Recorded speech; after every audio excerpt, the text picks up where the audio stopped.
Hello students, this is Bhavana Tiwari and I welcome you to the YouTube channel of Apex Classes। तो last class में हम लोगों ने हमारा चैप्टर चल रहा है ह्यूमन सिस्टम, उसके अंदर हम लोगों ने अभी तक जो चीज़ें पढ़ ली हैं वो हमने देखा है डाइजेस्टिव सिस्टम सबसे पहले, उसके बाद हमने देखा है रेस्पिरेटरी सिस्टम, उसके बाद हमने देखा है ब्लड एंड सर्कुलेटरी सिस्टम। तो हमने अभी तक क्या कर दिया, हमने फूड को डाइजेस्ट कर दिया है, ठीक है, उस फूड से एनर्जी बना ली है। कैसे बनाई हमने, रेस्पिरेशन से बनाई थी, ऑक्सीजन लिया था और एनर्जी बनने के बाद जो वेस्ट निकला था CO2 उसको भी हमने बाहर कर दिया। और उसके बाद में ये जो ट्रांसफ़र हो रहा है यहाँ से वहाँ, फूड डाइजेस्टेड फूड हो रहा है, ऑक्सीजन हो रहा है, कार्बन डाइऑक्साइड हो रहा है, ठीक है, ये ट्रांसफ़र कैसे हो रहा है, ये ट्रांसपोर्टेशन कैसे हो रहा है, कौन करवा रहा है, इसके लिए हमने ब्लड एंड सर्कुलेटरी सिस्टम भी लास्ट क्लास में हम लोगों ने अच्छे से समझ लिया है, ख़त्म कर दिया है उसे। सो आज की क्लास में हम लोग जो देख रहे हैं वो है एक्सक्रीटरी सिस्टम। एक्सक्रीटरी सिस्टम को हमें देखना है। नाउ क्या होता है, देखो कि हमारी बॉडी के अंदर बहुत सारी मेटाबॉलिक रिएक्शंस होती है, हम कह सकते हैं मेटाबॉलिक प्रोसेस होते हैं। मेटाबॉलिक से मतलब क्या है, ऐसी रिएक्शन जिसमें एक फॉर्म से दूसरे फॉर्म में रिएक्शंस हो रही है, मतलब जैसे आप कह सकते हैं केमिकल रिएक्शंस हो रही हैं बहुत तरीके की। एक तो हमने देख ही ली, जैसे हमने रेस्पिरेशन में देखा था, ग्लूकोज के अंदर क्या मिल रहा था, ऑक्सीजन मिल रहा है, यानी फूड के अंदर ऑक्सीजन मिलेगा। ऑक्सीजन मिलने के बाद क्या रिएक्शन होगी, एक तो हमें मिलेगी एनर्जी, एक हमें मिलेगा वाटर, एक हमें मिलेगा CO2, है ना। तो CO2 वेस्ट था, हमने उसको निकाल दिया। तो एक तो यही हो गया रेस्पिरेशन में। तो इसी तरह की, ये तो एक एग्जांपल है, इसी तरह की। तो देखो मैंने एक एग्जांपल आपको दिया रेस्पिरेशन वाला, तो इस एक एग्जांपल के अंदर ही आप देखो CO2 जो है वो आपका वेस्ट बन गया, है ना। तो सोचो इसी तरह की कितनी सारी रिएक्शंस जो है या मेटाबॉलिक प्रोसेस जो हैं वो हमारी बॉडी में होते होंगे। तो अगर कहीं पर एक्टिविटीज हो रही है या ऐसी मेटाबॉलिक प्रोसेस हो रहे हैं तो उसके अंदर वेस्ट भी प्रोड्यूस होगा। जैसे रेस्पिरेशन में वेस्ट कौन प्रोड्यूस हुआ था, कार्बन डाइऑक्साइड। ऐसे ही जो बॉडी में और बहुत सारी चीजें जो हो रही हैं उन सब के अंदर वेस्ट प्रोड्यूस होता है, ठीक है। एक्टिविटीज होंगी तो वेस्ट प्रोड्यूस होगा। हम घर में रहते हैं तो हमारे घर में भी कचरा होता है, तो हमको सफाई करनी पड़ती है। तो इसी तरह से हमारी बॉडी के अंदर इतनी एक्टिविटीज हो रही है तो उसकी जो वेस्ट निकल रहा है उस वेस्ट को रिमूव करना भी जरूरी है, ठीक है। तो अब वेस्ट को रिमूव हम कैसे करेंगे, देखो सबसे पहले हम लोग यही जो वेस्ट को रिमूव करने के प्रोसेस को ही हम क्या कहते हैं, एक्सक्रीशन कहते हैं। तो एक्सक्रीशन क्या है, excretion is a process by which metabolic waste, ये मेटाबॉलिक वेस्ट को आप ध्यान रखिएगा, by which metabolic waste is eliminated from an organism. किसी ऑर्गेनिज्म की बॉडी से, कोई भी ऑर्गेनिज्म हो, मैं सबकी ओवरऑल हम एक्सक्रीशन की डेफिनेशन इन जनरल दे रहे हैं, not only for humans, in general दे रहे हैं कि excretion is a process by which metabolic waste, metabolic में मैंने बता दिया आपको, जो मेटाबॉलिक रिएक्शंस होती हैं, जो भी प्रोसेस होते हैं मेटाबॉलिक प्रोसेस हमारी बॉडी के अंदर, उन सारे प्रोसेस के अंदर कुछ कुछ वेस्ट निकलता है और उस वेस्ट को हमने क्या बोल दिया, मेटाबॉलिक वेस्ट। क्यों मेटाबॉलिक वेस्ट, क्योंकि वो मेटाबॉलिक प्रोसेस की वजह से वो वेस्ट निकल रहा है। All right, so excretion is a process by which metabolic waste is eliminated from an organism। किसी organism की बॉडी से उस metabolic waste को eliminate करना या remove करने के process को हम क्या कहते हैं, excretion कहते हैं, ठीक है। एक्सक्रीटरी सिस्टम क्या है, the organ system which removes, और वो ऑर्गन सिस्टम जो इस मेटाबॉलिक वेस्ट को रिमूव करता है, which removes metabolic waste from an organism's body is known as excretory system. तो वो एक पूरा इस प्रोसेस को तो हम कहते हैं एक्सक्रीशन, और जो ऑर्गन सिस्टम ऐसा करवाने में हेल्प कर रहा है उसे हम क्या कहते हैं, एक्सक्रीटरी सिस्टम। ऑलराइट, तो ये एक्सक्रीटरी सिस्टम है। अब देखो एक्सक्रीटरी सिस्टम की अगर हम बात करें, पहली बात तो किस किस तरह के वेस्ट जो है वो हमारी बॉडी से निकलते हैं। देखो एक वेस्ट तो हमने देख ही लिया, वो क्या था, कार्बन डाइऑक्साइड। तो वेस्ट अगर हम बात करें, एक तो निकलता है कार्बन डाइऑक्साइड, और बाकी जितने भी आपके वेस्ट होते हैं वो सारे के सारे वेस्ट क्या होते हैं, नाइट्रोजीनियस वेस्ट होते हैं। नाइट्रोजीनियस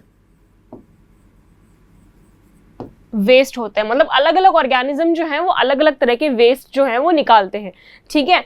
तो हमारी ये एक तो कार्बन डाइऑक्साइड तो है ही, तो कार्बन डाइऑक्साइड तो हम लोगों ने देख लिया कि उसको तो निकालने में काम कौन कर रहा है, लंग्स ही कर रहा है ना, लंग्स कर गया। अब बाकी जो सारे नाइट्रोजीनियस वेस्ट कौन कौन से हमारी बॉडी के अंदर होते हैं, हमारी नहीं, हर ऑर्गेनिज्म की बात कर रहे हैं हम इन जनरल, फिर हम ह्यूमंस की बात करेंगे कि ह्यूमन का एक्सक्रीटरी सिस्टम क्या है, ठीक है। तो इन जनरल अगर हम बात करें कौन कौन से नाइट्रोजीनियस वेस्ट होते हैं, जरा वो नाइट्रोजीनियस वेस्ट देखिए। अलग अलग ऑर्गेनिज्म अलग अलग तरह के वेस्ट जो हैं वो रिलीज रिलीज करते हैं, कार्बन डाइऑक्साइड तो है ही एक, ठीक है। उसके अलावा जो नाइट्रोजीनियस वेस्ट है, उस नाइट्रोजीनियस वेस्ट के अंदर देखो जरा आप, 3 तरह के वेस्ट होते हैं। एक होता है अमोनिया,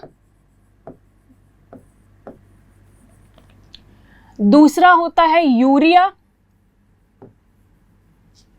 और तीसरा होता है यूरिक एसिड।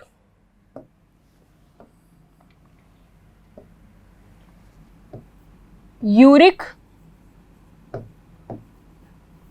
एसिड, ये आप नाम याद रखिएगा। ये नाइट्रोजीनियस वेस्ट का मतलब वो वेस्ट जिसके अंदर नाइट्रोजन होता है ऑब्वियसली। और ऐसा नाइट्रोजन क्या होता है, नाइट्रोजन एक ऐसा सब्सटेंस है जो अगर बॉडी में, हमारी बॉडी में ज्यादा टाइम तक रखेगा ना, तो वो बहुत हार्मफुल होगा हमारी बॉडी के लिए, बहुत टॉक्सिक होगा। तो उस नाइट्रोजीनियस वेस्ट को हमारी बॉडी से निकालना बहुत जरूरी है, क्योंकि that is of no use to our body, it has to be removed. Alright, so ठीक है, ammonia, urea and uric acid, ये 3 तरह के वेस्ट होते हैं। ऐसा नहीं कि तीनों हमारी बॉडी में, मतलब ये मैंने सारे ऑर्गेनिज्म का इन जनरल बताया है, ठीक है। तो जरा बात करें बारी बारी। अमोनिया जो है, अमोनिया, जो ऑर्गेनिजम्स अमोनिया को एज अ वेस्ट रिलीज करते हैं, उन ऑर्गेनिजम्स को क्या कहते हैं, अमीनोटैलिक कहा जाता है, ठीक है। तो इन ऑर्गेनिजम्स को क्या कहा जाता है, अमीनोटैलिक।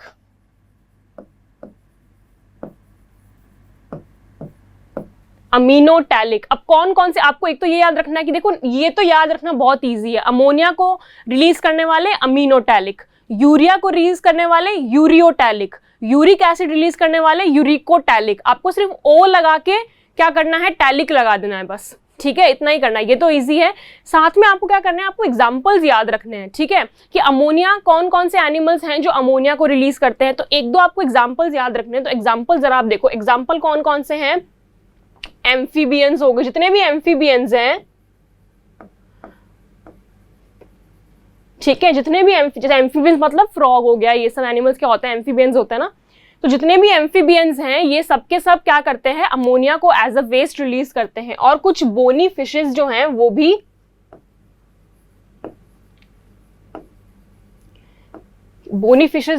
भी अमोनिया को एज अ वेस्ट रिलीज करती हैं। Now let's talk about the urea. Urea की बात करें तो सेम नाम बताना है हमें। जो ऑर्गेनिजम्स यूरिया को एज अ वेस्ट रिलीज करते हैं, उन्हें हम कहते हैं यूरिकोटैलिक। ऑर्गेनिजम्स को क्या कहते हैं,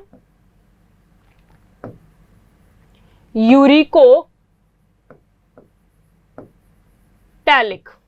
ऑलराइट, ऑर्गेनिजम्स को क्या कहेंगे हम, यूरिकोटैलिक, ठीक है। अब कौन कौन से ऑर्गेनिजम्स हैं जो यूरिया को रिलीज करते हैं, हम है एक तो हम मतलब जितने भी मैमल्स हैं, सिर्फ हम ह्यूमंस नहीं, हम ह्यूमंस भी मैमल्स ही हैं, जितने भी मैमल्स हैं ना, वो सारे के सारे मैमल्स जो है वो यूरिया को एज अ वेस्ट रिलीज करते हैं। तो हम एग्जांपल में क्या लिख देंगे, मैमल्स, ठीक है। और कुछ सी फिशेस जो होती हैं, वो भी यूरिया को एज अ वेस्ट रिलीज करती हैं, ठीक है। Now let's talk about uric acid. Uric acid को रिलीज करने वाले, जो एज अ वेस्ट जो रिलीज करते हैं, उन ऑर्गेनिजम्स को हम कहते हैं, यूरिकोटैलिक। क्या कहते हैं, यूरिकोटैलिक। ऑलराइट, ये मैंने यहां भी यूरिकोटैलिक लिख दिया, यूरिकोटैलिक नहीं है, यूरियाटैलिक है, ये मैंने गड़बड़ कर दिया। हाँ,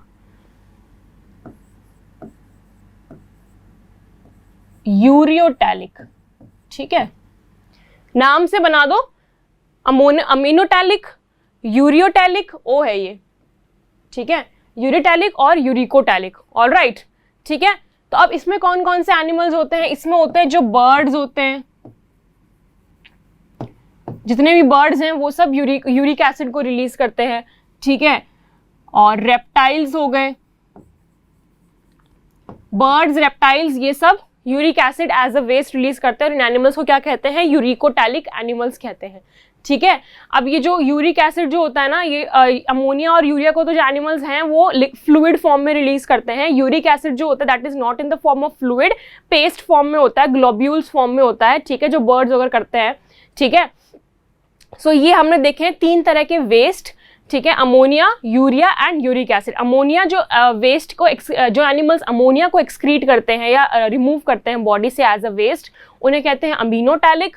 यूरिया करते हैं उन्हें कहते हैं यूरियोटैलिक। यूरिक एसिड करते हैं उन्हें कहते हैं यूरिकोटैलिक। ठीक है, तो these are the 3 types of waste. Alright, now let's see कि हमारी बॉडी के अंदर कैसे एक्सक्रीशन होता है। ह्यूमन सिस्टम की बात करें जरा हम, सो ये एक्सक्रीटरी सिस्टम जो है,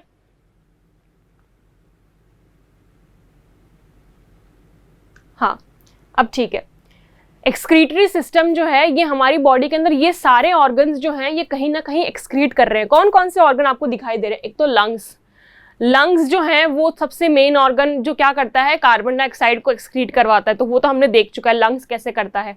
ठीक है, नेक्स्ट इज लिवर भी कई सारे तरह के वेस्ट जो है हमारी बॉडी से उनको ये एक्सक्रीट करने में हेल्प करता है, रिमूव करने में हेल्प करता है। एक और जो मेन फंक्शन होता है ना लिवर का, वो ये है कि हमें पता है कि हम क्या है, यूरियोटैलिक एनिमल्स हैं। ठीक है, हम लोग क्या करते हैं, यूरिया को एज अ वेस्ट रिलीज करते हैं। ऑलराइट, तो यूरिया को वेस्ट रिलीज करते, तो ये क्या करता है ना, ये लिवर जो है अमोनिया जो होता है ना हमारी बॉडी में, जो भी अमोनिया फॉर्म होता है, ठीक है, वो भी नाइट्रोजीनियस वेस्ट ही है, लेकिन जो अमोनिया फॉर्म होता है ना उस अमोनिया को ये यूरिया में कन्वर्ट कर देता है, क्योंकि हम क्या है, यूरियोटैलिक एनिमल्स, तो वो यूरिया के अंदर कन्वर्ट कर देता है। फिर क्या होता है ना, वो यूरिया की फॉर्म में वो वेस्ट जो है वो तो बाहर निकल जाता है। ठीक है, स्किन की बात करें अगर हम लोग, स्किन के अंदर देखो स्वेट ग्लैंड होते हैं ये। ठीक है, एपिडर्मिस और डर्मिस ये टिश्यूज होते हैं जो आप लोग 9th में पढ़ के आए हो, टिश्यूज है ना, स्किन टिश्यू को एपिडर्मिस वगैरह कहा जाता है। तो स्किन के अंदर ये ग्लैंड्स होते हैं, ये स्वेट ग्लैंड्स, ये स्वेट ग्लैंड जो है स्वेट रिलीज करते हैं, और इस स्वेट की फॉर्म में क्या होता है ना, स्वेट के साथ मिक्स होकर हमारी बॉडी से जो कुछ वेस्ट है वो वेस्ट भी रिलीज होता है। ठीक है, तो पसीना जो हमें आता है ना वो ऐसा खराब नहीं है, एक्चुअली आपकी बॉडी से आपकी गंदगी या बॉडी से आपकी जो भी वेस्ट है ना, वो वेस्ट जो है वो आपके स्किन के पोर्स से निकल रहा है। ठीक है, ये तो 3 ऐसे हैं मेन जो एक्सक्रीटरी सिस्टम है हमारी बॉडी का, सबसे ज्यादा जिसमें वेस्ट निकलता है, जिसे हम कहते हैं प्रॉपर एक्सक्रीटरी सिस्टम, वो उसमें कौन होता है, kidney. This is your kidney. ठीक है, तो मेन जो आपका एक्सक्रीशन का काम जो होता है ना, वो यहाँ देखो मैंने असली सी थोड़ी किडनी ऐसी लगा रखी है, आप अगर देखना चाहो तो इसके अंदर, क्योंकि आगे जो मैं डायग्राम बताऊंगी वो डायग्राम फॉर्म में है जहां मुझे समझाना है किडनी, तो यहाँ आप देख सकते हो ऐसी इस तरह की होती है अंदर से। ठीक है, this is your kidney. Okay, हाँ, तो मेन जो हमारा एक्सक्रीटरी सिस्टम है, एक्सक्रीशन जो होता है, ये आपको सिर्फ नाम याद रखना है कि और भी इसके अलावा मेन एक्सक्रीटरी सिस्टम के अलावा ये सारे ऑर्गन्स भी क्या करते हैं, एक्सक्रीशन करते हैं। एक और एक्सक्रीशन जो है वो था स्टमक के लार्ज इंटेस्टाइन में जो होता है ना, हमने देखा था डाइजेस्ट सिस्टम में क्या होता है, हम जो भी फूड खा रहे हैं ना वो सारा फूड क्या हो रहा है, डाइजेस्ट होता जा रहा है। स्टमक में हुआ, फिर माउथ में हुआ पहले, फिर स्टमक में हुआ थोड़ा, फिर स्मॉल इंटेस्टाइन में पूरा हुआ। वहां से जो वेस्ट जो फूड जो डाइजेस्ट नहीं हो पाया वो सारा कहाँ जाता है, लार्ज इंटेस्टाइन में। फिर लार्ज इंटेस्टाइन में भी उसमें से और एब्जॉर्प्शन होता रहता है, और एंड में जो एकदम फूड जो अनडाइजेस्टेड फूड है वो फूड जो है वो फूड आपकी बॉडी से एक्सक्रीट हो जाता है ना, तो वो भी टाइप ऑफ एक्सक्रीशन ही है। ठीक है, लेकिन उसको हम प्रॉपर क्या कहते हैं, इजेशन कहते हैं। ठीक है, इजेशन मतलब जो फूड डाइजेस्ट नहीं हुआ है उस फूड को बाहर निकालना, that is also type of excretion. तो हमारी बॉडी में एक्सक्रीशन जो है वो बहुत तरीके से होता है। हमारी बॉडी इतनी कॉम्प्लेक्स बॉडी है कि हर पॉइंट पे ना अलग अलग जगह से वो एक्सक्रीट करती है, क्योंकि इतना वेस्ट बनता है। इतनी सारी कॉम्प्लेक्स बॉडी का मतलब क्या है, अंदर बहुत सारे प्रोसेस चल रहे हैं, तो जितने ज्यादा प्रोसेस होंगे ना, मतलब एक एक सेल भी अपना अलग अलग काम कर रहा है। हम लोग खाली क्या पढ़ा, ऑर्गन सिस्टम पढ़ रहे हैं, एक एक सेल हर काम को, तो हर एक सेल जो है वो भी वेस्ट बनाता है। ठीक है, तो हर एक सेल अगर थोड़ा करके वेस्ट बनाएगा तो कितना सारा वेस्ट तो होगा ना हमारी बॉडी के अंदर। ठीक है, तो जितने ज्यादा प्रोसेस होंगे बॉडी के अंदर उतने ज्यादा क्या होगा, आपका वेस्ट बनेगा। उस वेस्ट को रिमूव करना जरूरी है, तो बॉडी वो अलग अलग तरीकों से उन वेस्ट को रिलीज करती है। लेकिन जो आपका मेन एक्सक्रीटरी सिस्टम है ये किडनी है, यहाँ पर है। तो मेन जो आपका एक्सक्रीटरी सिस्टम है, जरा हमको वो समझना है अभी आज की क्लास के अंदर, आपके सिलेबस में वही मेन, क्योंकि आपकी बॉडी से मैक्सिमम अमाउंट ऑफ एक्सक्रीशन जो है या फिर कहें मैक्सिमम अमाउंट ऑफ वेस्ट जो है वो रिलीज होता है। वो कौन करता है, उसको फिल्टर कौन करता है, ब्लड को फिल्टर करने का काम जो करता है वो किडनी करता है। ब्लड के अंदर देखो हमें पता है ब्लड जो है वो ट्रांसपोर्टेशन का काम करता है, हमने देख लिया, यहाँ से वहाँ सारी चीजों को लेकर जाता है। ब्लड मेटाबॉलिक वेस्ट को भी लेकर जाता है, क्योंकि आपको पता है ब्लड की पहुंच जो है ना वो हर तरफ है, ब्लड की पहुंच हर ऑर्गन तक है। ठीक है, हर ऑर्गन हर सेल तक है। तो ब्लड हर ऑर्गन हर सेल के पास जाता है, क्या करता है वो, उनको फूड दे दिया, उनको ऑक्सीजन दे दिया, ये सब तो उनसे दे दिया, और जो भी उनका वेस्ट है कार्बन डाइऑक्साइड और जो भी बाकी वेस्ट है सारा नाइट्रोजीनियस वेस्ट जो भी है वो सारा का सारा वेस्ट ले लेगा। अब कार्बन डाइऑक्साइड तो लंग्स ने निकाल दिया, लेकिन बाकी नाइट्रोजीनियस वेस्ट जो है उसको निकालने के लिए ब्लड कहाँ लेकर आता है, उसको एक्सक्रीटरी सिस्टम या फिर किडनी के अंदर उसको लेकर आता है। ठीक है, वहां किडनी उस ब्लड को फिल्टर करती है, तो जो प्योर ब्लड है उसको तो वापस भेज देती है और जो वेस्ट है उसको बॉडी से बाहर निकाल देती है। तो ये कैसे होता है वो देखते हैं। तो नाउ हम लोग देखते हैं आखिर में कि अब एक्सक्रीटरी सिस्टम जो मेन आपका है वो कैसा है। This is your human excretory system. मैं फिर बता दूं, this is not the only excretory system but this is the most important excretory system. मतलब हमारी बॉडी में ऐसा नहीं कि सिर्फ यही एक्सक्रीट करता है, और भी ऑर्गन्स है जो हमने देखे, स्किन करती है, लंग्स करते हैं, लार्ज इंटेस्टाइन करते हैं, लिवर करता है, ठीक है, but the main excretory system is this human excretory system जो आप देख पा रहे हो। ठीक है, ऑल राइट, बारी बारी जरा हम सारे के सारे ऑर्गन्स को एक बारी देख लें। ठीक है, क्या होता है ना कि ये देखो आप, ये दो जो आपके मेन ऑर्गन्स हैं एक्सक्रीटरी सिस्टम के वो है kidney, these are your 2 kidneys. ठीक है, बीन शेप, बीन मतलब राजमा के शेप की ये किडनीज होती है। ठीक है, दिस इज योर किडनी। अच्छा, अब ये आपकी किडनी है, किडनी के बीच में आप देख पा रहे हो ना, यहां से देखो ये ब्लड आ रहा है। ठीक है, ये रेड जो है ना इसके अंदर क्या हो रहा है, ब्लड आ रहा है। ब्लड कैसे आ रहा है, ये ब्लड आपका आ रहा है सारा का सारा मेटाबॉलिक वेस्ट लेकर। ठीक है, तो वो मेटाबॉलिक वेस्ट लेकर ये ब्लड आ रहा है, वो ब्लड कहाँ जाएगा, एक इस किडनी में जाएगा। एक मैं ओवरव्यू बता रही हूँ, फिर हम अंदर डिटेल में देखेंगे किडनी के अंदर आखिर होता क्या है। ठीक है, कैसे फिल्टर होता है। सो दिस इज, यहां से आपका ब्लड आ रहा है, दोनों किडनी में चला गया। ऑल राइट, दोनों किडनी में चला गया। अब जो ये ब्लड आया है, ये ब्लड जो है ये पूरा का पूरा इसके अंदर बहुत सारा क्या है, वेस्ट है।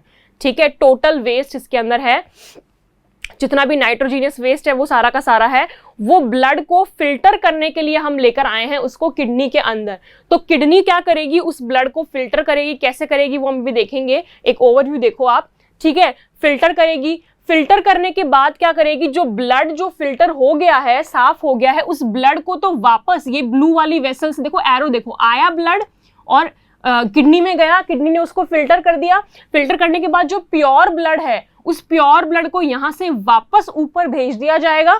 ठीक है, और उस ब्लड में से जो भी गंदगी निकली है, मतलब गंदगी मतलब क्या, यूरिया, हमने कहा था हम यूरियोटेलिक हैं, तो वो जो वेस्ट है यूरिया, उस यूरिया को ये आपका ये एक होती है, ये ऐसी इस तरह की लॉन्ग पाइप होता है जो किडनी से लेकर ब्लैडर तक कनेक्ट होता है। ऑलराइट, तो इस लॉन्ग पाइप से उसको यूरिया को भेज दिया जाता है यहां पर ब्लैडर, इसको कहते हैं यूरिनरी ब्लैडर, पूरा नाम इसको बोलेंगे हम यूरिनरी ब्लैडर। ठीक है, यूरिनरी ब्लैडर के अंदर जैसे जैसे ब्लड फिल्टर होता जाता है वैसे वैसे क्या होता है ना, उसके अंदर यूरिया जो है वो स्टोर होता जाता है, होता जाता है, होता जाता है। फिर जब बहुत ज्यादा यूरिया स्टोर हो जाता है तो क्या होती है ना, इसकी मसल्स जो है वो कॉन्ट्रैक्ट करती हैं। क्यों कॉन्ट्रैक्ट करती है, क्योंकि यूरिया को बॉडी से बाहर निकालना है, तो इसकी मसल्स कॉन्ट्रैक्ट करती हैं। और जब मसल्स कॉन्ट्रैक्ट करती है तो यहाँ से ये आपकी नीचे की जो ओपनिंग है ना, जहां से वो यूरिन निकलेगा, यूरिन कह दो या यूरिया कह दो, ठीक है, उसको ये उस ओपनिंग को कहते हैं हम यूरेथ्रा। ऑलराइट, उस ओपनिंग को हम कहते हैं यूरेथ्रा। तो उस यूरेथ्रा से वो बॉडी से बाहर निकल जाता है। ऑलराइट, तो क्या हुआ, पहले ब्लड किडनी के अंदर आया, किडनी ने ब्लड को फिल्टर किया, प्योर ब्लड को वापस भेज दिया, जो इम्प्योर था आपका, जो भी गंदगी उसमें से निकली है, यूरिया निकला है, यूरिन बोलते हैं जिसको हम कॉमन लैंग्वेज में, वो यूरिन जो है वो कहाँ आया, यूरेटर से आ गया ब्लैडर के अंदर। ठीक है, ब्लैडर, यूरिनरी ब्लैडर जिसको कहते हैं हम। ठीक है, ब्लैडर के अंदर वो स्टोर होता रहेगा, होता रहेगा, और जब उसका अमाउंट बहुत ज्यादा हो जाएगा और ब्लैडर उसको और टेक नहीं कर सकता है तो उसकी मसल्स कॉन्ट्रैक्ट होंगी ब्लैडर की। ठीक है, और वो जो यूरेथ्रा है आपका, यूरेथ्रा के थ्रू वो बॉडी से बाहर आ जाता है। नाउ एक और चीज आपको जो नाम याद रखना है, ये तो आपकी वेन्स है, देखो ऑर्टा से ब्लड आ रहा है, वेना केवल चला गया, हम तो इसको तो हम जानते हैं हम ना, वेन्स और आर्टरीज जो है, ब्लड वेसल्स तो हम जानते हैं। लेकिन जो ब्लड वेसल्स किडनी के अंदर ब्लड को लेकर आती है, देखो ये तो मेन है, यहां से देखो छोटी दिख रही है आपको। ठीक है, ये क्या कर रही है, किडनी के अंदर ब्लड को लेकर आ रही है और किडनी से फिर प्योर ब्लड को वापस लेकर भी जा रही है ना, गंदे ब्लड को लेकर आ रही है, प्योर ब्लड को वापस लेकर जा रही है। तो जो किडनी के अंदर ब्लड को लेकर आ रही है उसे हम कहते हैं रीनल आर्टरी।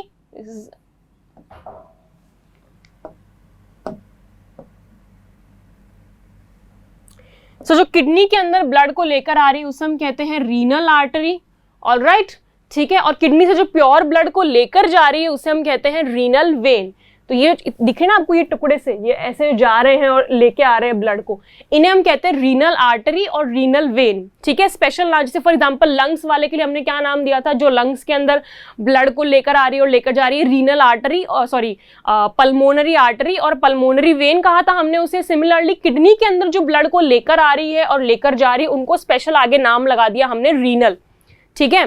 तो रीनल आर्टरी और रीनल वेन, यहां तक कोई दिक्कत है कैसे हो रहा है, ठीक है, प्रोसेस कैसा जाएगा आपका। तो आपने देखा कुछ भी नहीं है इसके अंदर, तो एक्सक्रीशन बहुत इजी प्रोसेस है। एक्सक्रीशन के अंदर आपको कुछ भी नहीं समझना है इसके अंदर, हमें पता है यहाँ प्योरीफाई हुआ, यहाँ ब्लड आया, यहाँ स्टोर हुआ, यहाँ से निकल गया। मेन जो चीज आपको समझनी खाली वो किडनी है, किडनी के अंदर प्योरीफाई कैसे हो रहा है ब्लड, सिर्फ इतना सा है एक्सक्रीटरी सिस्टम के अंदर, सिर्फ ये समझना है आपको, ठीक है। तो जरा देखते हैं कैसे प्योरीफाई होता है ब्लड। पहले तो आप जरा किडनी का स्ट्रक्चर देखो, कुछ किडनी का स्ट्रक्चर कुछ इस तरह से है, ठीक है।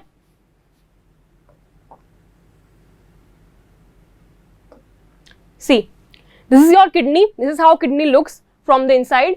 अब किडनी के अंदर क्या क्या चीजें हैं देखो जरा, ये तो हमने बता दिया आपको, रीनल आर्टरी, रीनल वेन, है ना। अब देखो ये जो पोर्शन है जहां से ब्लड जो है एंटर करता है किडनी के अंदर, ये जो आगे वाला पोर्शन जो है जिसको हम कह सकते हैं कि एक तरह ग्रूव सा बना हुआ है, इस ग्रूव को क्या कहते हैं, रीनल हिलम। मतलब किडनी की जो स्टार्टिंग है, जो बीच का ये किडनी है ना आपकी, तो बीच का जो सरफेस है ना जहां से वो एंटर करेगा ब्लड, ठीक है, वो जो ये आपको व्हाइट व्हाइट सा पोर्शन दिख रहा है येलोइश सा, इसको क्या कहते हैं हम, रीनल हिलम कहते हैं, ठीक है। आपकी बुक में नाम दिया हुआ है, यहाँ नहीं दिया हुआ इसलिए मैंने बताया है, ठीक है। रीनल कैप्सूल है ये पूरा, ठीक है। और इसके अंदर का जो ये सरफेस हम कहते हैं कॉर्टेक्स।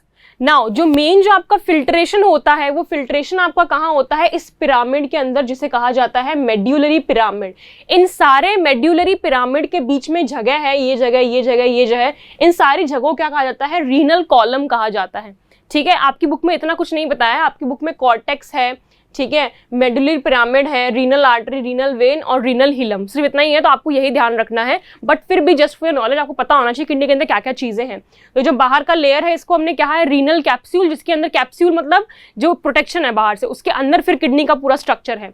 फिर उसके अंदर जो ये सरफेस है जिसमें कुछ भी नहीं है, इसे कहते हैं कॉर्टेक्स। और जो आपको ट्राइंगुलर शेप दिख रहे हैं ऐसे बहुत सारे, है ना, ये ट्राइंगल से पिरामिड शेप के, इन्हें कहते हैं मेड्यूलरी पिरामिड।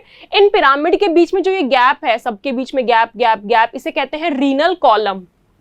और जो बीच में यहाँ पर एक खाली पोर्शन है इसे कहते हैं कैलिक्स।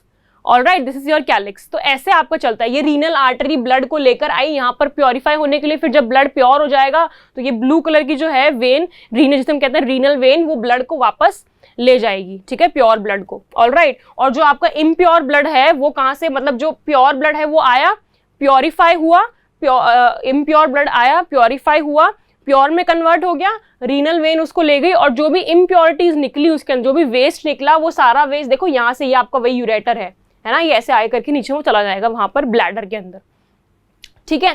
अब नाउ सी कैसे आपका प्योरिफिकेशन होता है, किस तरह से प्योरिफिकेशन होता है, जरा उसको आप ध्यान से समझना, ठीक है। आपकी किडनी के अंदर क्या होती है ना, स्मॉल स्मॉल यूनिट्स होती है। स्मॉल स्मॉल यूनिट्स का मतलब क्या है, उन स्मॉल यूनिट्स को कहते हैं हम नेफ्रॉन। वो स्मॉल स्मॉल यूनिट्स किसके अंदर होती है, इस मेडुलरी पिरामिड के अंदर होती है, ठीक है। पहले तो मैं एक फैक्ट बता दूं आपको, जो आपकी किडनी है एक दिन के अंदर 200 लीटर ब्लड को प्योरीफाई करती है, मतलब 200 लीटर ब्लड को प्योरीफाई करती है, ठीक है। और उसके अंदर से करीब 2 लीटर जो है ना वो आपका निकलता है वेस्ट। अब आप ये सोचोगे मैम क्या पागल बना रहे हो, 200 लीटर ब्लड तो हमारी बॉडी के अंदर होता भी नहीं है, 5 से 6 लीटर ही होता है ना, आपने कहा था 5 7 6 7 इतना ही होता है। तो बेटा 200 लीटर ब्लड जो है ना, ये मैंने लिखा है यहाँ पर, इसका मतलब ये नहीं है कि हमारी बॉडी में 200 लीटर ब्लड है, पर आपको पता है कि ब्लड जो है वो कंटिन्यू सर्कुलेट होता रहता है, उस कंटिन्यू काम है उसका तो काम है ना, ये हमने देखा था सर्कुलेटरी सिस्टम के अंदर कि वो क्या करेगा, लेके आएगा वो लंग से हार्ट में आएगा, फिर सारे बॉडी पार्ट्स में जाएगा, फिर सारे बॉडी पार्ट से वापस हार्ट में, हार्ट से फिर लंग्स में, फिर वापस हार्ट में, फिर बॉडी पार्ट्स के अंदर। तो ये प्रोसेस कंटिन्यू चलता रहता है। तो वही ब्लड जो किडनी ने प्योर करके भेजा था, वो ब्लड वापस इम्प्योर होकर उसके पास आ जाएगा, फिर वो प्योर होके जाएगा सारे बॉडी पार्ट्स में, वापस इम्प्योर होकर किडनी में आ जाएगा, फिर प्योर होके जाएगा, वापस इम्प्योर हो जाएगा। तो वो वही ब्लड जो है सर्कुलेट करता रहता है बार बार। तो उसको टोटल करके हमने बोला, एक बारी में कुछ ब्लड आया, फिर दूसरी बारी में कुछ ब्लड आया, फिर तीसरी बारी में कुछ ब्लड आया, है ना। तो उसको टोटल हमने बोला 200 लीटर ब्लड। वही ब्लड है ये 200 लीटर, मतलब वही ब्लड सर्कुलेट होके बारी बारी आ रहा है। तो 200 लीटर ब्लड हमारी बॉडी में नहीं होता है, वो जो 5 से 6 जितना भी ब्लड आपकी बॉडी में, वही सर्कुलेट होके बार बार क्या हो रहा है ना, किडनी में आके प्योरीफाई होके जा रहा है। क्योंकि ब्लड का हमें पता है, ब्लड इज द मोस्ट की एलिमेंट ऑफ योर बॉडी, क्योंकि वो सारा काम जो ट्रांसपोर्टेशन का वो ब्लड देख रहा है ना। CO2 भी भेजना है उसको, ऑक्सीजन भी भेजना है, फूड भी भेजना है, मेटाबॉलिक वेस्ट भी कलेक्ट करना है, हार्मोन्स भी भेजना है। आगे हम देखेंगे हार्मोन्स में भी। तो ब्लड हर जगह घुसा हुआ है। हम शुरू से हमें डाइजेशन से देख रहे हैं, हम लोग डाइजेशन के अंदर भी जो एब्जॉर्प्शन का काम है वो क्या, हमने विली बोला था, हमने विली जो होती है वो डिफ्यूजन के थ्रू जो है ब्लड को एब्जॉर्ब करती है ना, ये हमने कहा था। तो आप देख रहे हो शुरू से ब्लड का काम तो शुरू से है, डाइजेशन में भी आया था, रेस्पिरेशन में भी सेम कैपिलरीज आई थी, एल्वियोली के आसपास कैपिलरीज होती है, डिफ्यूजन के थ्रू भेजती है, ठीक है। उसके बाद में ब्लड एंड सर्कुलेटरी सिस्टम हमने पढ़ा था, ब्लड एंड सर्कुलेटरी सिस्टम, तो उसमें था ही ब्लड, यहाँ पर भी ब्लड है। आगे हम देखेंगे जब central nervous system, endocrine system, वहां भी ब्लड आएगा। तो ब्लड तो हर जगह है, क्योंकि ट्रांसपोर्टेशन का सारा यहाँ से वहां करने का काम कौन करता है, ब्लड ही करता है, ठीक है। तो ये चीज ध्यान रखो। सेकंड चीज जो मैं कहने वाली हूँ आपको, ये जो मेन इंपॉर्टेंट है कि किडनी के अंदर ब्लड को प्योरीफाई करता कौन है। किडनी जो है अकेले नहीं करती, किडनी के अंदर बहुत सारे क्या होते हैं, नेफ्रॉन्स होते हैं, ठीक है। तो इस पिरामिड के अंदर मिलियंस ऑफ, या कहें एक किडनी के अंदर मिलियंस ऑफ नेफ्रॉन्स होते हैं। ये स्मॉल यूनिट्स होती है, ठीक है, जो ब्लड को प्योरीफाई करने का काम करते हैं। तो एक किडनी के अंदर मिलियंस ऑफ नेफ्रॉन्स होते हैं। तो जो ब्लड किडनी के अंदर आया ना, उन मिलियंस ऑफ नेफ्रॉन्स के अंदर वो ट्रांसफर हो जाता है, और वो नेफ्रॉन्स जो हैं, वो नेफ्रॉन्स उस ब्लड को प्योर करते हैं। एक नेफ्रॉन ने थोड़ा किया, दूसरे नेफ्रॉन ने थोड़ा और किया, तीसरे ने किया, चौथे ने किया। तो इस तरह से सारे जो आपके नेफ्रॉन्स हैं वो थोड़ा थोड़ा करके ब्लड को फिल्टर करते हैं। टोटल ब्लड जो प्योर ब्लड है, फिर किडनी उसको भेज देती है, और उस टोटल ब्लड में जितनी भी इंप्योरिटीज निकली, किडनी उसको यूरेटर में भेज देती है, ठीक है। तो जो मेन जो आपका क्या बोलते हैं उसको, एक्सक्रीशन का जो काम है वो कौन करता है, नेफ्रॉन करता है। मतलब प्योरिफिकेशन या फिल्ट्रेशन का जो काम है वो कौन करता है, नेफ्रॉन करता है। ऑलराइट। तो वो नेफ्रॉन कहाँ होता है, इन सारे पिरामिड्स के अंदर। ये जो पिरामिड्स है ट्रायंगुलर, इनके अंदर वो सारे नेफ्रॉन होते हैं। तो यहाँ से ब्लड आया, वो क्या हो जाएगा ना, सारे जितने भी नेफ्रॉन्स है किडनी के अंदर, उन सारे नेफ्रॉन्स में टुकड़ों में बट जाएगा। मतलब इतना सारा ब्लड आया, थोड़ा सा एक नेफ्रॉन में, थोड़ा दूसरे नेफ्रॉन में, ऐसे करके सारे नेफ्रॉन्स में वो ब्लड बट जाएगा। और वो नेफ्रॉन उसको फिर फिल्टर करके उसके अंदर क्या करते हैं ना, जो भी गंदगी है उसको निकाल देंगे, और प्योर ब्लड को यहाँ रीनल वेन के थ्रू भेज देंगे, ठीक है। तो हमें देखना है नेफ्रॉन का स्ट्रक्चर, कि किडनी के अंदर जो नेफ्रॉन है वो नेफ्रॉन कैसे ब्लड को प्योरीफाई करता है। तो दिस इज योर नेफ्रॉन। ये मैंने बहुत इजीएस्ट डायग्राम चूज किया है ताकि आप इसको बना सको। एग्जाम के अंदर बहुत इंपॉर्टेंट क्वेश्चन होता है ये नेफ्रॉन का स्ट्रक्चर, ठीक है। तो नेफ्रॉन का स्ट्रक्चर मैं आपको सजेस्ट करूंगी कि आप यही वाला ड्रॉ करना। आपकी बुक में जो है ना वो थोड़ा मुश्किल लगेगा, और दूसरा आपकी बुक के अंदर वैसे तो इजी बताया उन्होंने, पर आपकी बुक के अंदर उन्होंने ना ये ब्लड वाली चीज जो है ना ये नहीं बताई है। क्योंकि मेन जो चीज है ना ये भी है, क्योंकि इसको ब्लड वेसल, नेफ्रॉन के आसपास ऐसे ये ब्लड वेसल्स घूमती रहती है, ये आपको दिखाना बहुत जरूरी है। क्यों जरूरी है मैं आपको बताती हूँ, आप जब समझेंगे तो आपको पता चलेगा। So this is your nephron, ठीक है। ये ब्लड जो है ये तो अलग से है, ये तो ब्लड वेसल्स हैं जो इसके आसपास होती है। जो आपको ब्लू ब्लू दिख रहा है ना, ये आपका नेफ्रॉन है। तो आप इसका स्ट्रक्चर समझो क्या होता है। नेफ्रॉन के अंदर सबसे मेन जो होता है वो ये होता है, जिसको कहते हैं बोमन्स कैप्सूल। ये जो करता है आपका फिल्ट्रेशन का काम करता है, ठीक है। बोमन्स कैप्सूल एक कप शेप ऑर्गन होता है, ठीक है। और उस बोमन कैप्सूल के अंदर क्या होती है ना, ऐसे बहुत सारी कैपिलरीज होती है। ये इतनी सी दिख रही है ना, ऐसे बहुत सारी कैपिलरीज का क्लस्टर है, ग्रुप ऑफ कैपिलरीज है। जैसे विली में था ग्रुप ऑफ कैपिलरीज, एल्वियोली के आसपास था ग्रुप ऑफ कैपिलरीज। तो कैपिलरीज का काम हमेशा क्या होता है, अभी तक हमने जितने भी सारे सारे ऑर्गन सिस्टम देखे हैं, जरा आप उनको याद करो। कैपिलरीज का काम हमेशा होता है एब्जॉर्ब करना, ठीक है। या फिर जैसे फॉर एग्जांपल एल्वियोली में क्या था, डिफ्यूजन के थ्रू ऑक्सीजन जो है वो कैपिलरी में चला गया, फिर वो ब्लड में चला गया ऐसे पूरा, और डिफ्यूजन के थ्रू CO2 एल्वियोली के अंदर एंटर कर गया था, ऐसे ही हुआ था। तो ये जो ऐसा ट्रांसफर का जो काम होता है ना, जो भी एब्जॉर्ब करना या ट्रांसफर का जो काम, आर्टरीज और वेन तो सिर्फ ट्रांसपोर्ट करती है, ठीक है, लेकिन गैसेस का या कोई भी चीज का ट्रांसफर करना हो ऐसे करके, ठीक है, वो कौन करता है? कैपिलरीज करती है। ऑलराइट, तो कैपिलरीज करती है तो यहां पर भी वही काम होगा। तो मेन जो ऑर्गन है आपका, पहले स्ट्रक्चर समझ लो, ये कहते हैं इसे बोमन्स कैप्सूल। ठीक है, बोमन्स कैप्सूल जो आपकी जो ये पूरी जो ये जा रही ना, ये ट्यूब यहां से लेकर यहां तक, ये पूरी बोमन्स कैप्सूल से लेकर यहां तक, इस पूरी की पूरी ट्यूब को कहा जाता है रीनल ट्यूब या रीनल ट्यूब्यूल। ये पूरी की पूरी को क्या कहा जाता है? Renal tubule. ऑलराइट, ठीक है। अब इसके अंदर से भी जो आपकी ये वाली है यहां इतनी, जो नीचे ब्लड को लेकर जा रही है, ये ऐसे ऐसे यहां से नीचे जो नीचे ब्लड को लेकर जा रही है, उसे हम क्या कहते हैं? प्रॉक्सिमल कॉन्वोल्यूटेड ट्यूब्यूल, या फिर शॉर्ट में क्या कहेंगे? PCT। Alright, proximal convoluted tubule, ठीक है, PCT। फिर आपको जो नीचे ना यहां पर ये टर्न आ जाता है, इस टर्न को बोलते हैं हेनलीज लूप या फिर लूप ऑफ हेनली। ठीक है, हेनलीज लूप या फिर लूप ऑफ हेनली। ठीक है, अब ये ऊपर की तरफ जाएगी तो ये नीचे जाते टाइम तो हमने क्या कहा था? इसको प्रॉक्सिमल कॉन्वोल्यूटेड ट्यूब्यूल, और जब ये ऊपर जाएगी ऐसे तो हम इसे क्या कहेंगे? Distal convoluted tubule. PCT, ये वाली PCT थी, और ऊपर ले जाने वाली DCT, डिस्टल कॉन्वोल्यूटेड ट्यूब्यूल। ये आपको नाम याद रखने पड़ेंगे, कोशिश करो कि जो मैं बता रही हूँ उसी टाइम आपको याद हो जाए। ठीक है, तो ये क्या था फिर बता रही हूँ, ये आपकी नीचे जाते टाइम क्या है? PCT यानी प्रॉक्सिमल कॉन्वोल्यूटेड ट्यूब्यूल। फिर जो ये टर्न आया, इस टर्न को कहते हैं हेनलीज लूप या फिर लूप ऑफ हेनली। ठीक है, फिर जो ये ऊपर लेके गए ब्लड, सॉरी इसको जो इसके अंदर ऊपर की तरफ जो जा रहा है ये ट्यूब्यूल, इसको हम क्या कहते हैं? DCT।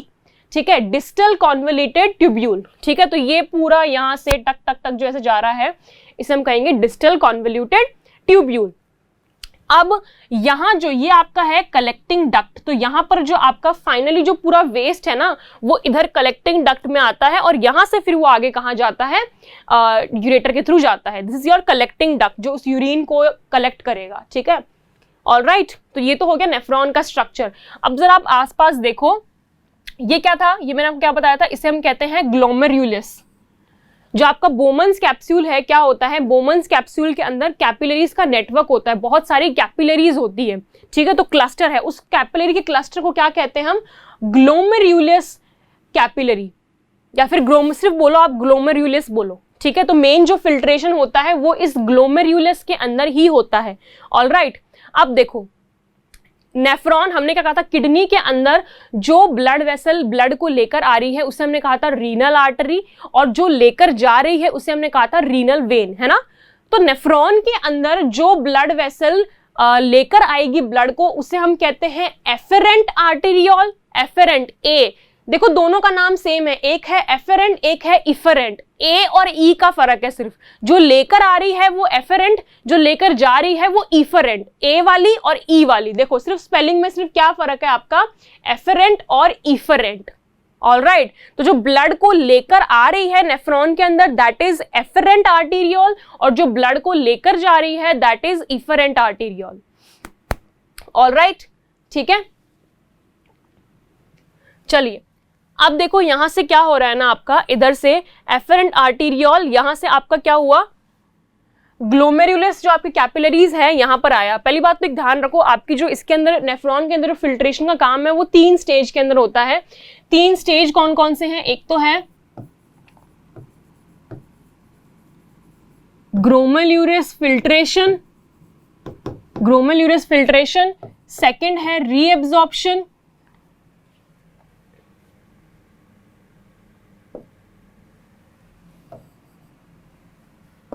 यहां लिख देती हूं, सेकंड है रीएब्जॉर्प्शन, और थर्ड है secretion. These are the 3 stages. अब इन स्टेज को समझो। सबसे पहले जो ब्लड है, देखो जो ब्लड है ना उसके अंदर क्या क्या चीजें हैं। ब्लड के अंदर हमको पता है ब्लड सेल्स वगैरह, वो तो हम देख चुके हैं सारा। अभी जो वेस्ट आ रहा है उसके अंदर क्या क्या है? Carbon dioxide, carbon dioxide lungs निकाल देगा, उसको हम नहीं बोलते हैं। ठीक है, अमोनिया है, ग्लूकोज है, ठीक है, यूरिक एसिड है, यूरिया है, ये सारी चीजें हैं। ठीक है, अब इनके अंदर से हमारा जो वेस्ट है, हमें सिर्फ चाहिए यूरिया। हमें सिर्फ यूरिया जो है वो वेस्ट है हमारे लिए, तो बाकी सारी चीजें कोई वेस्ट नहीं है। जब ब्लड यहाँ से जाएगा ना कैपिलरीज के थ्रू, तो हमें पता है कैपिलरीज में क्या होता है, हमने देखा, हमने पहले भी बताई, मैंने आपको बात, ये कैपिलरीज की वॉल्स जो होती है बहुत थिन होती है, तो इन थिन वॉल्स से डिफ्यूजन जो है वो पॉसिबल हो जाता है। ठीक है, तो डिफ्यूजन पॉसिबल होता है, क्या हुआ, यहां से आपका ब्लड आया, अब इस ब्लड जो है इस ग्लोमेर कैपिलरीज के अंदर एंटर कर गया। वो कैपिलरीज में क्या होगा ना, डिफ्यूजन के थ्रू जो अमोनिया है, ठीक है, फिल्ट्रेशन, अब देखो यहां पर फिल्ट्रेशन होगा, किसके थ्रू होएगा, डिफ्यूजन के थ्रू।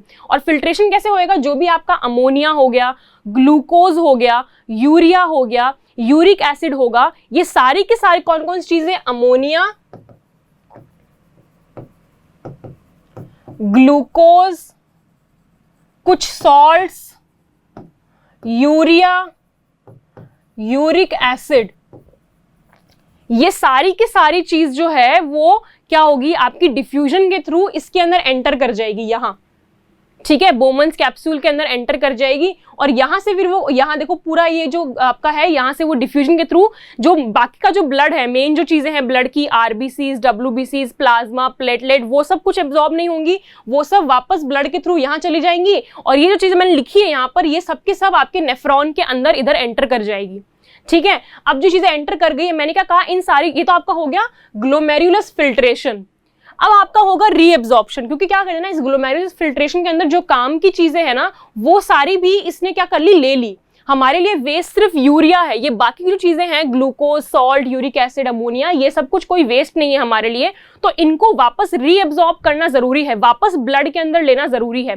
तो जो यहाँ पर फिल्ट्रेशन हुआ ना, देखो ना आप, यहाँ पर पूरी जो रीनल ट्यूब है, इस पूरी रीनल ट्यूब के आसपास जो आपकी जो ये कैपिलरीज है, ये घूम रही है, पूरा पूरा क्या है, कैपिलरी का नेटवर्क है ऐसे। ठीक है, तो इस पूरे रास्ते में क्या होगा, रीएब्जॉर्प्शन होगा। रीएब्जॉर्प्शन किस किस का होगा, ammonia, glucose, salt, uric acid. सिर्फ जो यूरिया है, यूरिया जो है वो जो है ना, वो एब्जॉर्ब नहीं होगा, बाकी सारी चीजें जो हैं वो एब्जॉर्ब हो जाएंगी। ठीक है, एब्जॉर्ब हो जाएंगी। और फिर होता है सिक्रेशन। सिक्रेशन क्या होता है, जो आपकी जो ये सिक्रेशन आपकी बुक में सिर्फ नाम दिया हुआ है, एक्सप्लेन नहीं किया हुआ है, बता दूं आपको, फिर भी आपको ध्यान रखना है। आप स्टेजेस लिखोगे सिक्रेशन में क्या होता है ना, आपको फिर भी नॉलेज तो होना चाहिए, अगर मैंने बताया है तो। आपकी बुक में नहीं दिया हुआ है ऐसा कुछ भी। सिक्रेशन क्या होता है ना, सिक्रेशन के अंदर जो आपकी ये जो ट्यूब्यूल्स के अंदर क्या करती है ना, कुछ आयंस को सिक्रेट करती है। किसको करती है, आयंस को सिक्रेट करती है। आयंस को सिक्रेट इसलिए करती है ताकि इस ट्यूब्यूल का जो है वो बैलेंस बना रहे, जो जितने भी वेस्ट वगैरह इससे ट्रैवल किए हैं, जब वो निकल जाएंगे ना, तो उसका बैलेंस बना रहे, इसके लिए वो आयंस को सिक्रेट करती है। सिर्फ आपको इतना ध्यान रखना है। ऑलराइट, तो यहां से क्या हुआ, फिल्ट्रेशन हुआ। फिल्ट्रेशन के अंदर अमोनिया, ग्लूकोज, सॉल्ट, यूरिया, सबके सब जो हैं वो एब्जॉर्ब होके यहां आ गए। अब इसमें से सारी जो चीजें हैं उसने फिल्टर कर दी, ब्लड को छोड़ दिया, लेकिन जो अभी यूजफुल चीजें हैं उनको रीएब्जॉर्ब करना है हमें वापस। ठीक है, तो वो रीएब्जॉर्ब कैसे होएगा, यहां से होगा। जैसे जैसे यहां से ट्रैवल करता जाएगा, वही सेम डिफ्यूजन के थ्रू क्या होगा ना, आपका जो भी अमोनिया है या यूरिक एसिड है, वो सबके सब यहां से यहां वापस ब्लड के अंदर ऐसे एब्जॉर्ब होते जाएंगे, इधर से इस ब्लड के अंदर घुसते जाएंगे। जैसे जैसे ट्रैवल करेंगे वैसे वैसे घुसते जाएंगे। ठीक है, घुसते जाने का मतलब क्या है, एब्जॉर्ब होते जाएंगे ब्लड के अंदर। ठीक है, तो यहां से वो जो आपका गंदगी है, वो जो वेस्ट है, वो पूरा पूरा ट्रैवल हो रहा है। ठीक है, और उस वेस्ट के अंदर से जो यूजफुल चीजें हैं वो वापस ब्लड के अंदर जाती जा रही है। अब फाइनली यहाँ आते आते आते आते इधर इधर जब पहुंच गया ये आपका वेस्ट, अब उस वेस्ट के अंदर सिर्फ क्या है, यूरिया है, यूरिन है, और कुछ भी नहीं है। यूरिया और वाटर जो है उनको यूरिन बोलते हैं। ठीक है, तो यूरिन जो है, सारी की सारी यूजफुल चीजें जो है वो एब्जॉर्ब हो गई हैं। ठीक है, अब जो वो एब्जॉर्ब हो गई हैं, तो अब क्या बचा है, सिर्फ टोटल जो वेस्ट है वो वेस्ट बचा है। वो वेस्ट कहाँ जाएगा, इस कलेक्टिंग डक्ट के अंदर जाएगा। कलेक्टिंग डक्ट से कहाँ जाएगा, वो आगे यूरेटर में, यूरेटर से आपके यूराइनरी ब्लैडर में, ब्लैडर से वो आपकी बॉडी से बाहर निकल जाएगा। So this is how nephron works. 3 stages क्या क्या देखे हम लोगों ने, यहाँ फिल्ट्रेशन हुआ। ठीक है, लेकिन इस फिल्ट्रेशन में क्या हुआ ना, जो यूजफुल चीजें हैं वो भी वेस्ट के अंदर चली गई यहाँ पर, तो वो जो यूजफुल चीजें हैं वो वापस रीएब्जॉर्ब होएंगी। ठीक है, तो ऐसे वो रीएब्जॉर्ब होए जा रही है, ब्लड के अंदर होए जा रही है, होए जा रही है, होए जा रही है। ठीक है, फिर वो सारा ब्लड जो है वो प्रॉपर, अब वो जितना भी यूजफुल चीजें वो रीएब्जॉर्ब हो गई, और जो प्योर ब्लड है वो चला गया ऊपर, देखो ऐसे। ठीक है, और जो इम्प्योर ब्लड है वो सारा, सॉरी जो आपका वेस्ट है वो सारा का सारा यहाँ नीचे आ गया। ठीक है, अब पूरा वो वेस्ट सब, अब जो यहाँ से निकला है ना, वो पूरा का पूरा क्या है, सिर्फ वेस्ट है, जो क्या है, urine, urea.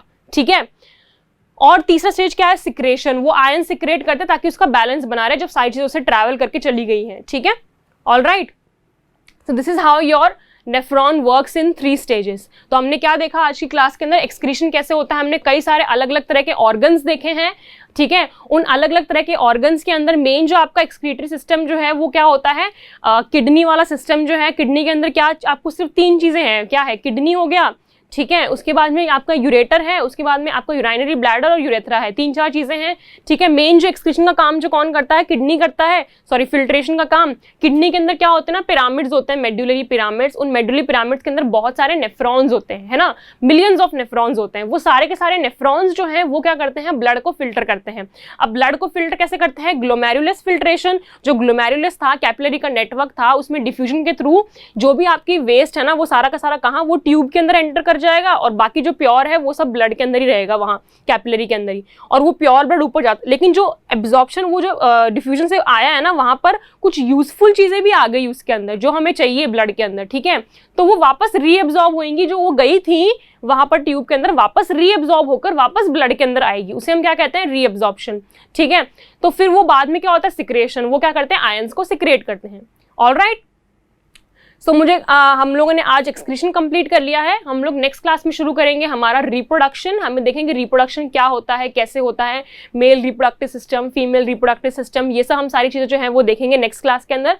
So that's all for today. I hope आपको आज समझ में आ गया मैंने क्या समझाया। अगर कोई भी आपको डाउट हो तो आप कॉमेंट सेक्शन में डाल सकते हैं, ठीक है। That's all for today. Thank you very much students. I will see you in the next class. Subscribe करें हमारा apex classes edutech YouTube channel, साथ ही बेल आइकन को क्लिक करना बिल्कुल ना भूलें, ताकि आगे आने वाले सभी यूट्यूब वीडियोस की अपडेटेड नोटिफिकेशंस सबसे पहले आपको मिले। Apex classes edutech, subscribe now.